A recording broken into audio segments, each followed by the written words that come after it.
भारत में 2017 में लागू हुए गुड्स एंड सर्विसेज टैक्स यानी जीएसटी में पहली बार व्यापक सुधार की तैयारी की जा रही है। जीएसटी की विभिन्न दरों यानी स्लैब को पुनर्गठित किया जाएगा। मतलब 12% कर की श्रेणी में आने वाले कुछ उत्पादों को 5% या 18% टैक्स स्लैब में लाने की तैयारी है। प्रधानमंत्री कार्यालय ने इस व्यापक पुनर्गठन को सैद्धांतिक मंजूरी भी दे दी है। आम आदमी के नज़रिए से बदलाव कई मायनों में असरदार हो सकता है। तो आइए जानते हैं किन चीज़ों पर इस फैसले का असर पड़ेगा। अभी घी, मक्खन, मोबाइल और कई अन्य एफएमसीजी से संबंधित उत्पाद 12% जीएसटी दर के दायरे में आते हैं।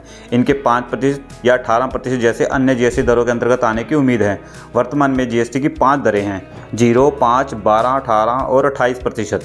इसके अलावा 0.25 और 3% जैसी 2 विशेष जीएसटी दरें भी हैं। भारत में लगभग 21% वस्तुएं 5% जीएसटी स्लैब में आती हैं, जबकि 19% वस्तुएं 12% की दर के अंतर्गत आती हैं। लेकिन अधिकांश वस्तुएं लगभग 44% और 18% जीएसटी के दायरे में आती हैं। वहीं कम से कम 3 वस्तुएं ऐसी हैं जो 28% जीएसटी के दायरे में आती हैं। आगामी जीएसटी परिषद की बैठक में 12% जीएसटी स्लैब को हटाने का प्रस्ताव रखा जाएगा।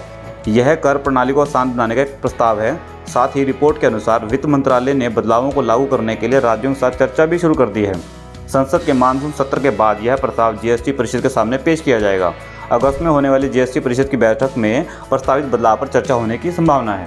यदि 12% जीएसटी दर समाप्त कर दी जाती है तो इस स्लैब के तहत आने वाली वस्तुएं आगे चलकर सस्ती या महंगी हो जाएंगी, क्योंकि रिपोर्ट के अनुसार 12% स्लैब के तहत आने वाली वस्तुएं या तो 5% स्लैब में या 18% स्लैब में जा सकती हैं।